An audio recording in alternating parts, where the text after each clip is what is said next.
Hey guys, welcome back to another episode of WWE Evening. I'm Anderson Miller. I'm the host of the Iverson podcast, and this is something I'm doing every week on the side because I am a huge wrestling fan and I have a lot to say about the product as it is. And I have a friend group and I like talking about it with them, but I thought, you know what, why not start doing this every week on our podcast? And maybe some of our listeners are also wrestling fans and they'll want to join the discussion.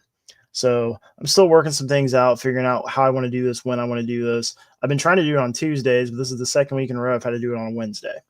And we have a poll on Twitter right now, and it looks like Wednesday is the preferred day. The only issue I have with that is Monday Night Raw has been a staple in my life. It's always something I'm very excited to talk about. So I thought if I do it on Tuesday, Monday Night Raw is fresh and I can go ahead and just go over it. So I like to start my week with NXT. Like that's so this episode I'll start with NXT last Tuesday and I'll go all the way up to Monday Night Raw this past Monday. Now it is kind of weird because if I do it on Wednesdays, there's another NXT that's happened, and it's kind of hard not to talk about it, especially with last night's NXT.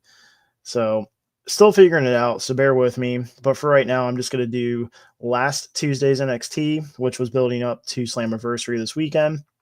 And then I'm going to talk Monday Night Raw and some SummerSlam predictions, and that'll be it. So I'm going to start with NXT last week. And I will say I watched everything. I watched all the wrestling this past week. Tuesday NXT, Wednesday we had AEW Dynamite, Thursday TNA, Friday SmackDown, and then of course we had Slammiversary on Sunday, which that was interesting. And then Monday Night Raw.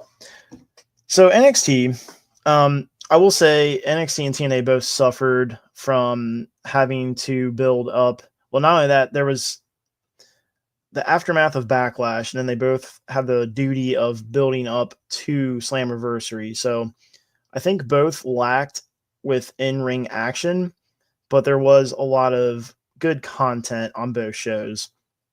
I will say I think TNA was the stronger product this week, and Friday Night SmackDown was my favorite show overall, which is very surprising.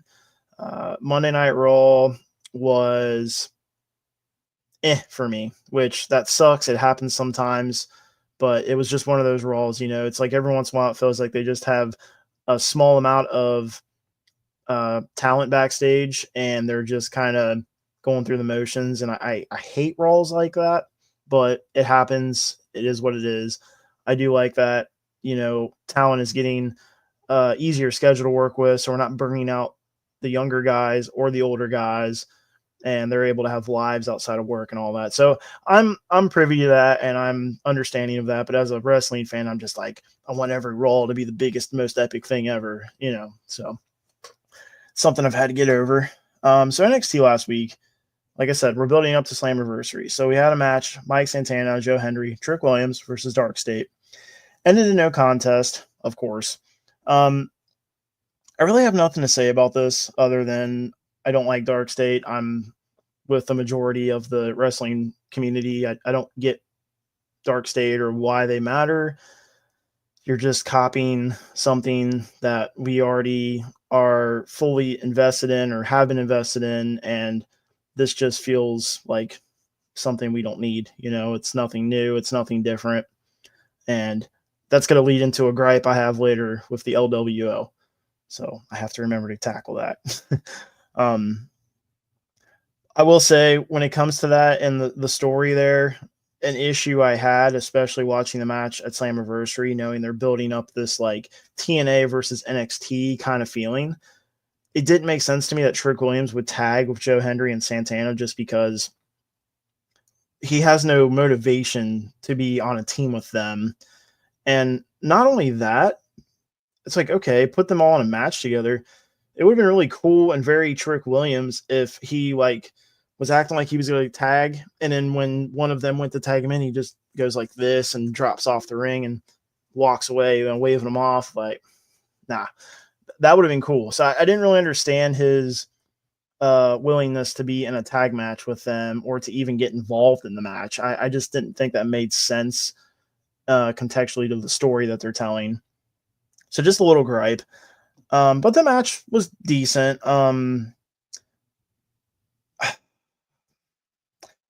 D'Angelo and Luca Cristofino versus Channing Stacks Lorenzo. It was a good match. It was a pretty solid match. I'm not privy to the stories yet. Like I told you guys in my intro episode, I'm still getting caught up with wrestling as a whole. Like I'm a big Monday Night Raw guy, and I always try to catch up with NXT and SmackDown through TikTok streams because I don't have live TV. I have gotten the means to watch them now, so I can try to give you guys a full episode every week where I talk about all the wrestling. I do want to mention right now also what's on my mind. I know there's a lot more wrestling than what I'm tackling, even within the companies that I'm discussing.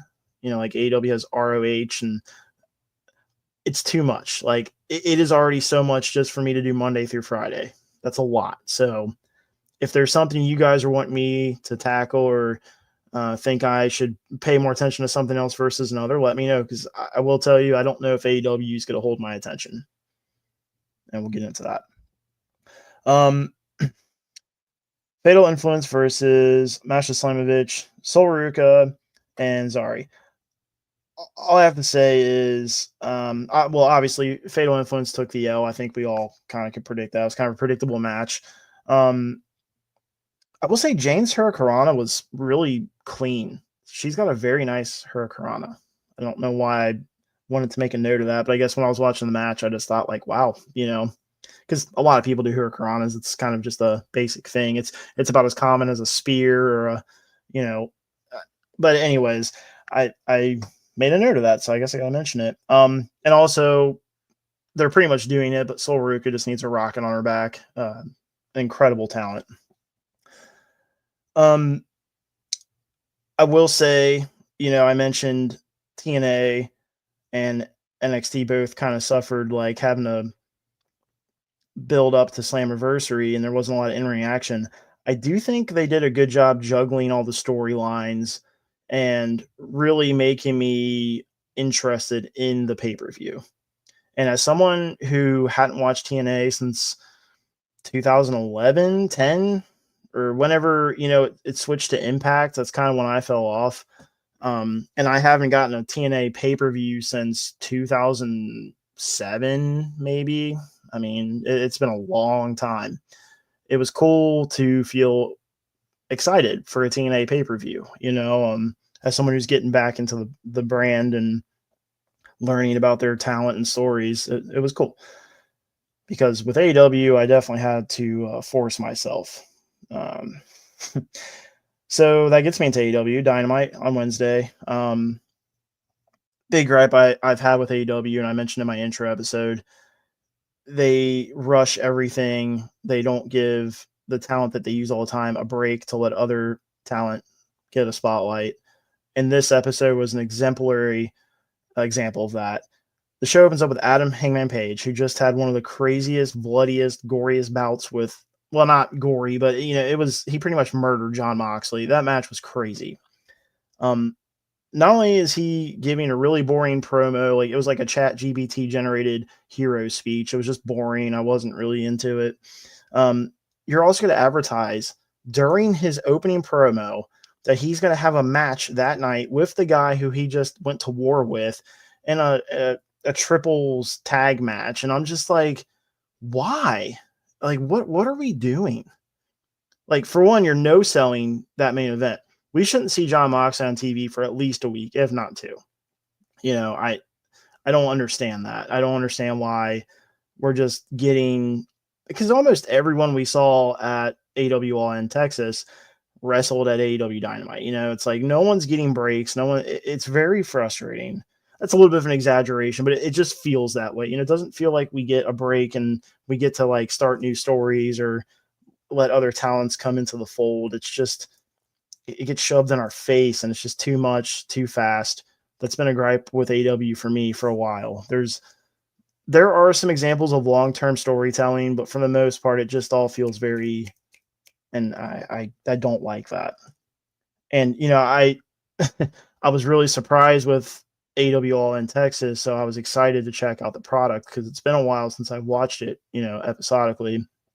And I will say the matches were all pretty good, but I still just have an issue with the way the talent is being handled, the way the stories are being handled, and I don't know if I'm going to be able to keep watching it regularly. I don't know if I'm going to feel like it's worth my time. So I'm just something I'll be very upfront about. We had Mascara Dorada versus Kyle Fletcher. Very good match. It was, I don't want to say it was a throwaway match, but I knew Kyle Fletcher was going to win. And I did like how he called out, um, I think it was Swerve at the end.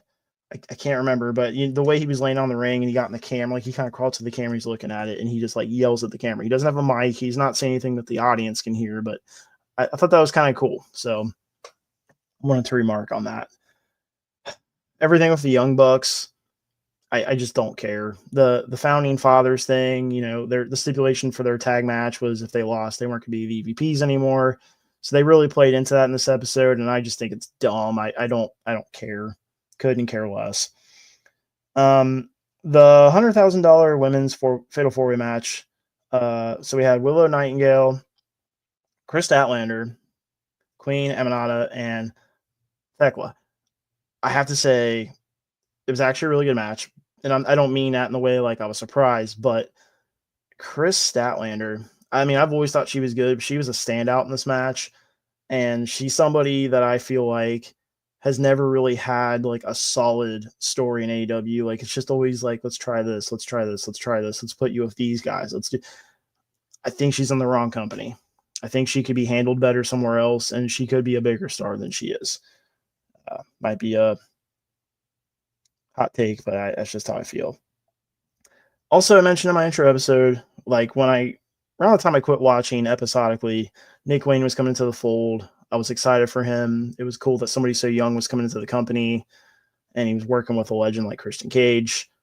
I was surprised at AEWN that story was still taking place, because that's a story that lasted a while, so that was cool. Obviously, he betrayed Christian. We could see that writing on the wall from jump, The promo he cut on this episode did not work for me. I don't dig him as a heel, or at least the way he's trying to present it. It just feels very forced, like it's not natural to him, and it didn't work for me. And I also don't like him and his mom being a thing. That's just weird. He's a guy that needs to be on his own, for a little bit, just really having some good matches and figuring out his character. Like Drew McIntyre's talked about that a lot. Sometimes you need to get out of the web of people trying to create your character, help you tell this story about, and just get out there and figure out. And I think that's something he's eventually have to do. Like he might have to get away from AEW to do it and do independent circuits, or I don't know, but he's got a long future ahead of him, and he's still young. So I think it's a good time to be establishing that. And what he's doing right now, it's just not working for me.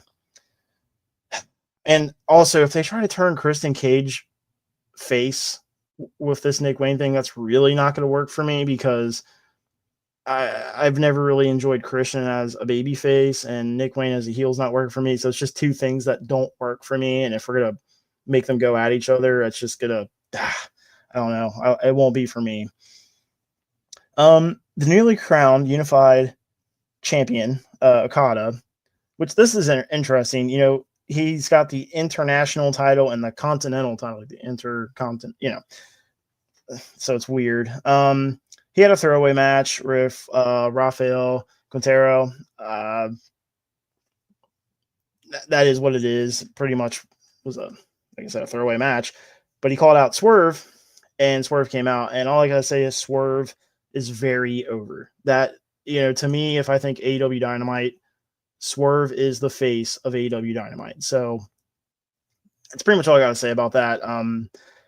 That dude is an example of turning your career around in the right way with AEW, because not everyone's done that. We have people leaving WWE to go to AEW and vice versa, and it hasn't always worked both ways, but he has nailed it. Like he is, I think, one of the most over talents in the wrestling industry, period, for various reasons, but at the core of it, he's just very talented.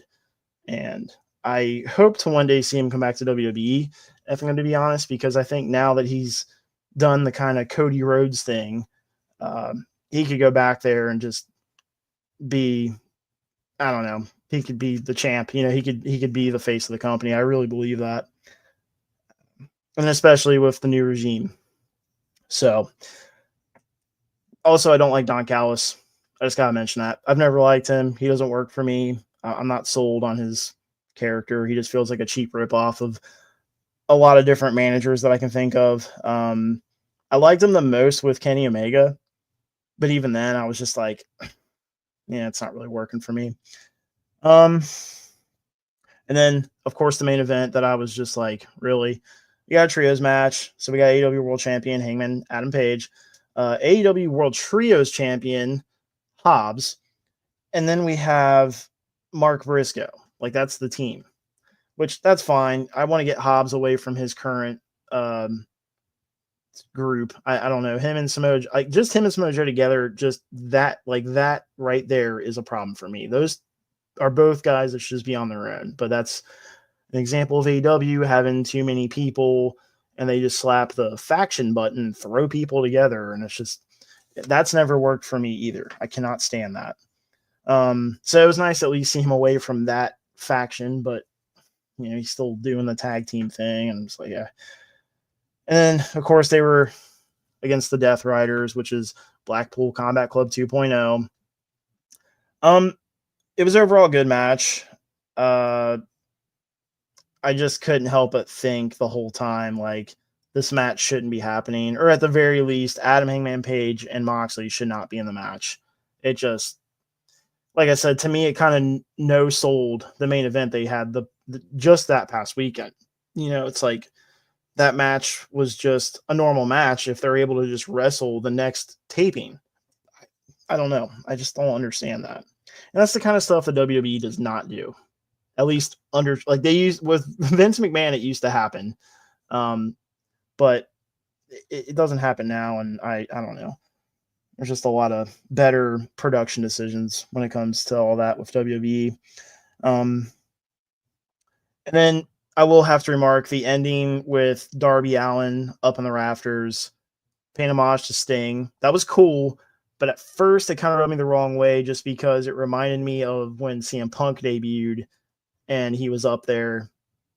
It just, and he was up there with Sting, but like, it was like the same camera shot. It was done the same way. And I was just like, but you know, that's, as a CM Punk fan, that's just something that it's always going to bother me. Anything that reminds me of that time period. But looking past that, it was a very cool moment. I do like how Darby Allin has been handled in AEW for the most part. I think he's somebody that wouldn't get signed by WWE. Like, he needed to have their platform to get him bigger, you know, and that's something I remarked on my intro episode. Like, AEW, when they started, that was something I was excited about. Get these names that people aren't familiar with on TV and let them build their brand. And Darby Allin has definitely done that.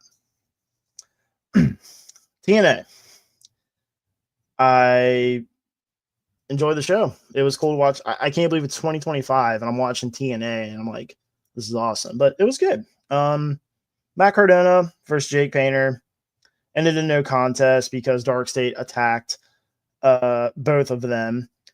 And that, of course, later turned into a match with the System and Dark State. I don't know.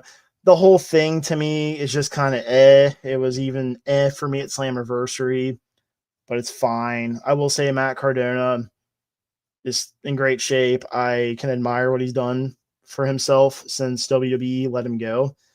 But I will say he's always kind of annoyed me, and I think he's kind of I don't like, he's a good guy, but his arrogance and cockiness just always rubbed me the wrong way. So I've never been a fan of his, but I can respect what he has done in his career. And it is nice to see him still doing his thing, and he looks like he's in his prime still, you know, so kudos to him. And then, honestly, I will say Impact pretty much was just building up the Slammiversary. The in-ring action wasn't really anything worth breaking down, for me at least. It was all cool, but it was mainly just watching TNA again. I was like, this is cool. They could definitely benefit from getting more TV time. So I don't know if that's something that could happen one day. Maybe the deal with WWE will get some more revenue for them where they can afford that. I don't know, but I think that's something they could definitely benefit from. And then Friday Night SmackDown, the whole car crash thing with the new, well, not the Bloodline, MFT, and Jacob Fatu. That was entertaining. I enjoyed that. It was funny. You know, Solo Sikoa can make anything good. So I do like the contrast of him, like, because him and his group are just like cartoon characters to me. Like, he's very animated, but then he gets in the ring and he's got like that almost Samoa Joe seriousness to him. So I like that mixture. And then you've got Jeff Cobb, Mateo, and Tala Tonga, and the infamous Tonga Loa. Put the belt around that man, put a rocket on his back. I'm just kidding.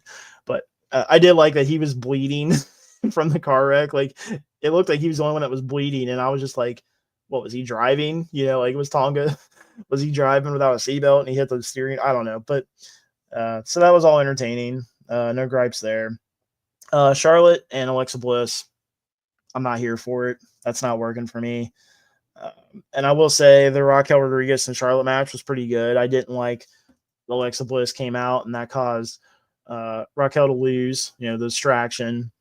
But again, that storyline isn't working for me, so there's nothing for me to like see it implemented with a match. Raquel Rodriguez has been impressing me lately, though. I've always known she was talented, but like her character is starting to work for me. Like, she's really starting to sell me on her as a package deal. So very excited to see what happens with her, especially with Liv Morgan on the sidelines. I feel like it's going to really allow her to have that. It's unfortunate, but it's what happens. You know, if someone gets injured, like I've always said, Finn Balor getting injured, having to relinquish the Universal title, that allowed Seth Rollins to really step into the fold and become the guy. And that's something I'll talk about in an episode, because there's like episodes I want to do where I just talk about things like that and how Roman Reigns has like the opposite of most people, where he literally had a fall and then a rise, you know. So that's something I'm going to be doing with this as well. Anyways, Damian Priest, Carmelo Hayes, banger. Those are both two guys that I feel like WWE does not know what to do with right now. So they just put them in a match, and I thought that was kind of funny. I do like Aleister Black and Damian Priest. That's kind of building up to something. I don't like that Carmelo Hayes like backed out of it. You know, I feel like he does that a lot. And I'm like, no, get involved, be a part of something. Like, I need you in a storyline. I need you to be doing something. So that's frustrating for me. I just feel like creatively they're not doing the right thing with him, and it sucks. Because if I saw him in any other company, I'd be like, that guy needs to be in WWE. So he is in WWE, but he's not doing anything. It's just really frustrating. Aleister Black as a heel wearing that suit, he reminds me of like a John Wick bad guy. I love it. I'm here for it. So I'm a big fan of that. Can't wait to see what else they do with him as this heel character. And it's nice to get him away from the whole dark, evil stuff. You know, he's done that for so long. It's cool and everything, but I just feel like he has so much more potential. So I like that we're tapping into a whole new part of his creative mind. The Wyatt Six, I'm not even going to say anything about that. It just isn't working for me anymore. They burned it into the ground way too early. They took away all of the fantastical elements, like that first intro where it looks like they slaughtered people backstage, and it was just like, whoa, what is this? As soon as they put Uncle Howdy in a match and he's losing, it's just like, well, okay, on to the next. And I don't know, it's not working for me. The whole tag team thing isn't working for me. I just don't really care anymore. I hate saying that, but it's just how I feel. So they need to really do something to make me get invested again. So the little vignettes, that's like when I go and get a drink and stuff. I just don't care anymore. Stephanie McCurr, Chelsea Green. It's interesting to me. I don't know how I feel because I'm not the biggest Chelsea Green fan. I can't stand the Secret Service. So like that match was stupid to me, but like I said, Stephanie McCurr is awesome. So is what it is. We'll see. Maybe Chelsea Green and her will have a feud that will change my mind about Chelsea Green. The Secret Service can go away though. Like, I don't even call them by their names because it's just literally the title card said Stephanie McCurr versus Secret Service. And I'm like, okay, they don't even have names anymore. They're just, yeah, it's crazy. The Fatal 4-Way tag match, cooked, obviously. I mean, the tag team division on SmackDown is great right now. Rey Fenix and Andrade being together bothers me, mainly because they're both talents that I think should be on their own. It's very similar to Samoa Joe and Hobbs. You know, it's like Rey Fenix just came into the business and you're going to throw, well, not the business, but this company, and you're going to throw him with Andrade, who's been back since the Royal Rumble a year ago, and he's not really done anything since then. So he's kind of floating around backstage with Damian Priest and Karrion Kross. Used to be, now Karrion Kross is finally doing something, which is awesome. But yeah, it kind of sucks. I don't know. So they're good wrestlers, but them as a tag team, I don't like, because I don't want them to be in a tag team. I think eventually Rey Fenix and Penta would be cool, obviously, but like, let's build up to that. Let's let them both have solo runs. And right now, Rey Fenix is stuck in the tag team division, so that's frustrating. And then the John Cena, Cody Rhodes contract signing. This will go ahead and lead into a SummerSlam prediction. Cody Rhodes did nothing but very heel things, and everyone was chanting. And it's funny how like fickle fans are, and we can be played by someone like Cody so easy. Like, it's very obvious what's happening, at least I think. And also, I don't know if anyone noticed, but like, he was wearing the watch. I don't know if that means something, but I have to feel like it does, because it was literally sticking out for everyone to see. And, you know, there's been a lot of emphasis on the watch. So I don't know. We'll see what happens. But like, John Cena was trying to leave. Cody Rhodes attacks him. He hits them with the belt, which is literally, both things are mimicking John Cena being a heel to Cody, right? Like when John Cena did to Cody, that was him turning heel. So now Cody Rhodes is doing it, but we're like, oh yeah, he's still a good guy. It's not how it works. And then he makes him illegally sign the contract. That's all heel moves. So I'm just saying. So yeah, SummerSlam prediction: Cody Rhodes is turning heel. I think that's a very across the board belief. And we're of course expecting The Rock to be there. We're always expecting The Rock to show up. So you know what? If they've fooled me again, good for them. But it just feels like that's what it's building up to. And honestly, if we don't get it, I'll be a little upset, because John Cena needs to turn face again and finish his retirement babyface. I think that's just what everybody kind of wants at this point, and it's worked. It's brilliant. It's like he came back as a babyface. We're all like, against John Cena. You turn him heel, and we're like, no, we want John Cena back. So now it's like when he becomes a face again and finishes his run as a face, we're going to be like rejoicing and actually celebrating him, which is what they wanted. So well played, WWE, if that's the route we're going. And then Slammiversary. All I got to say is amazing show. Enzo's promo in the pre-show was awesome. That guy is so talented still. I hate that he had that mishap at the pay-per-view of WWE a couple years ago, where like he was out in the crowd and wasn't supposed to be. And I don't know, because I feel like he might have burned the bridge, and it's too bad, because he is so good, and he's been working on his wrestling for the past couple of years. I follow him on Instagram, and I don't know. Him and Zilla together, Zilla Fatu, that guy is definitely going to be in WWE, and I cannot wait to see what he does with his career. And he's the son of Umaga. Come on. The pay-per-view opens up with one of the best matches of the past week. Cedric Alexander, Mustafa Ali, cooked. All I got to say about that.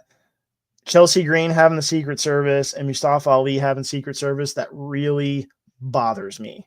I don't know why that's even allowed. I don't know why WWE isn't just like getting away from that, because he definitely had that first. When he got let go and he started rebranding himself, he came up with this whole like presidency thing and having Secret Service. Yeah, so I don't like that at all. Just a little thing I wanted to talk about. And then we have, of course, the Dark State versus Matt Cardona and the System. It was a good match. There were some spots that were pretty awesome. Honestly, the standouts for me were Brian Myers, who I've never really cared for. He was a standout to me. And Sugars in Dark State. That guy needs to get out of Dark State and get repackaged, because he is very talented. So it was nice to kind of see him get a spotlight during the match. And they even said his name a few times. So because Dark State to me is just a bunch of nobodies. It's like, get him out of here. I'm done with this. So hopefully he can get a solo push and that ends Dark State. That'd be great. I think wrestling fans would rejoice. Team U Shield. Tessa Blanchard, Indy Hartwell. Now the title versus title match. Awesome. Very entertaining. I knew JC Jane was going to win. And I honestly thought because she was going to win that Trick Williams would lose. I was like, there's no way TNA lets 2 of their world titles go to WWE. And they did. So very interesting to me. And I love how it's kind of building up this brand war. And like when they showed TNA's president, he was just always like reluctant to have to give a belt to a WWE superstar. So they're definitely cooking something up and I'm here for it. So yeah, that match was great. I will say JC Jane is kind of ripping off Tony Storm's old gimmick with the leather and the round frame sunglasses. Don't know if I'm feeling that. And the rock music too. Like, I don't know, the whole entrance bothered me with her. I was just like, so something I wanted to remark on. Now, match of the week, almost one of the matches of the year, and it surprised me. X Division Championship match, Moose versus Leon Slater. Moose being older, I was kind of worried, but that match was insane. Like, he hit all the beats he needed to and allowed Leon Slater to shine. And I didn't think they were going to let him win the championship, and they did. So that was crazy. And I have a theory about that I'll get back to, because AJ Styles, of course, was marketed to be returning, and he did. And when he came out after the match, that was a cool moment, a little nostalgia bait with his entrance music. But I was thinking, what if they do something more with this? Because we have AJ Styles versus Dominic Mysterio at SummerSlam now. So I'm like, what if Leon Slater comes out to help AJ Styles, and that builds a feud between Dominic and him, and then we see Dominic challenging for the X Division title in TNA. I don't know, just a little thing I wanted to throw out there. And then I'm just going to say the tag team ladder match was crazy. A lot of awesome spots in there. The Hardys looked great, and them winning was awesome. And then, of course, that builds up to a match with them in the Dudleys, which will be a one more time thing for the Dudleys, Team 3D. So I'm very excited for that. And I did like the Batman helicopter rope dropping down for Jeff Hardy to get the belts. That was a nice little touch. And then the TNA World Championship match, it was kind of a miss for me, if I'm going to be honest. And that's because I'm not sold on Mike Santana. And Joe Henry, to me, is just a gimmick. He's a catchy entrance theme that was cool for a while. But if you look at him in the ring, he's doing the basic beats. He's not doing anything special or different. And it's kind of like LA Knight for me. It's just, okay, what else do you got? And so far, I'm not seeing anything. So I was really glad they did what they did. Trick Williams played possum, let them kind of beat each other up, took advantage, got the championship. So I was very happy with that ending. So overall, just a really good pay-per-view. Really enjoyed it. And then that gets me to Raw. All I'm going to say about Raw is, like I said, it was for me, but the Roman Reigns ending was pretty good. The only gripe I have with that was Braun Breaker and Paul Heyman, actually. But Braun Breaker was getting giddy about something, and he was having a hard time keeping a straight face, and that was kind of not selling the tension for me. And then I don't understand why Paul Heyman looked mad when Roman Reigns was coming down the ring, because, his music interrupted him. But then when Roman Reigns gets in the ring, he starts trying to acknowledge him as his tribal chief and calling him family. And I'm like, that doesn't work for the story that you guys have been telling. So that kind of bothered me too. But then Jay coming out to assist Roman when they attacked him was cool. And of course, Jay and Roman both got the spear at the same time. They are not letting Roman spear Braun, though. And I've got a theory about that. Like, maybe that's going to build up to something with them, and we're finally going to get to see Roman spear Braun. Because right now, Braun's got 3 spears on him that I can think of. So, yeah, kind of curious to see what they're going to do with that. And just the faction in general, There's a lot of theories that Seth Rollins' knee injury isn't as bad as they're selling it. So it's kind of a work. So it'd be interesting if he pulls a Cena and returns early from injury at some point. But we'll just kind of see what happens from there. And then, of course, Yes, thank you. I do need to make note of that. So yeah, Roman and Jay versus Braun and Braun Breaker and Bronson Reed is official for SummerSlam. If anyone follows Roman and Jay Uso on social media, Roman posted a video. It looks like he's walking on the treadmill, and he's like, I've been thinking, and like, I don't stand for what you guys did. And then Jay Uso comes in like, yeah, let's do this, Uso. Like they're basically just making a tag match like outside of the tapings, which is pretty cool. Like we're utilizing social media a lot more, and I think that's cool. It makes fans feel like we're getting more content outside of like what's scheduled on TV. So really cool. Thank you for that comment. Also, if you guys are into wrestling, but also sports in general and music and other things going on in pop culture, highly recommend checking out Living It Up's page. They're a fresh podcast, very entertaining and really good insight. So they just had a stream this week where they did a reaction to Tyler Creator's album, and that was really cool. So be sure to check that out.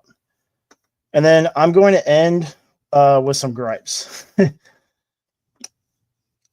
First off, well, actually, I just have one. I'm just going to talk about one right now because it's something that's been eating at me for a long time. The LWO, I don't get why it's being used or marketed or sold on shirt. Like I don't understand why it's a thing, because for any OG fans of wrestling from the 90s, you know that Eddie Guerrero started LWO as a way to mock the NWO and to also give unutilized Latin talent a stage to shine. So like there was a whole reason and story behind the LWO becoming a thing. And I can't tell you what the story with them is now. It's just like they get Latin talent and they're like, "Oh, you're in the LWO now." What does that even mean? Like what's the Latin world order now? What are they doing? Like, if they were doing stuff like Dark State's doing and popping up wherever and taking people out, okay, that'd be cool. But no, they just have normal matches. They don't even cut promos. And if you look at the people that have been in and out of the LWO, it's like a revolving door. So this recent run of the LWO the past couple of years, it just has always bothered me. I don't like it. I don't like that nothing's changed from the Vince McMahon era to the Triple H. It's just like it's just stayed a staple. If you're a Latin wrestler, we don't know what to do with you, you're going to go in the LWO. And I can't stand that. And I hate that I had a fear that when Penta and Ray Phoenix and Andrade were coming in, I was like, please don't put them with the freaking LWO. So, yeah, I'm just kind of over that. I wish they would do away with it. It really bothers me. It's no different than like if they just had a team of new wrestlers and they were like, you know what? You're the NWO. Why? Why can't we come up with something new? Do something different? So yeah, just something I wanted to talk about. And then if you are looking for some more podcasts to listen to that are very centralized on wrestling, I'm a big fan of Chris Van Vliet's Insight, and he actually had Devon Dudley on, and that's great timing because Devon's talking about his wrestling injuries and how he did DDP yoga and an extreme diet to get himself back in wrestling shape. And this was before it was public knowledge that he was going to have one more match at Bound for Glory, which is TNA's WrestleMania. So at that time, he's being coy, but he definitely teases like, yeah, there's going to be one more match. So that whole interview is really cool. Highly recommend checking that out. And then Drew McIntyre was on Impulsive, which of course is building towards their SummerSlam match against Randy Orton and Jelly Roll. But it's a very good interview. Drew McIntyre, of course, is always very outspoken and doesn't hold back. And he says some pretty interesting things. So highly recommend checking that out. Even if you're not a fan of Logan Paul, the reason I listen to his podcast is because his buddy Mike pretty much leads the charge anyways. And he's a very good co-host, but I like to think of him as the host. So highly recommend checking out both of those podcasts. And if you guys have anything you want to remark on with anything that I've said, feel free to comment down below.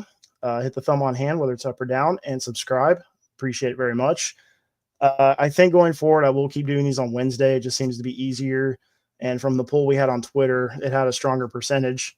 It looks like the poll ended at 34% on Tuesday, 61 on Wednesday. We had a few votes for Thursday, which I'm definitely not doing that. So, yeah, I think Wednesday's the day I'm going to focus on going forward. And maybe I'll eventually get a solid time, but my overall objective with this isn't like having live viewers. It's just getting this recorded and out there so you can listen to whenever you want to.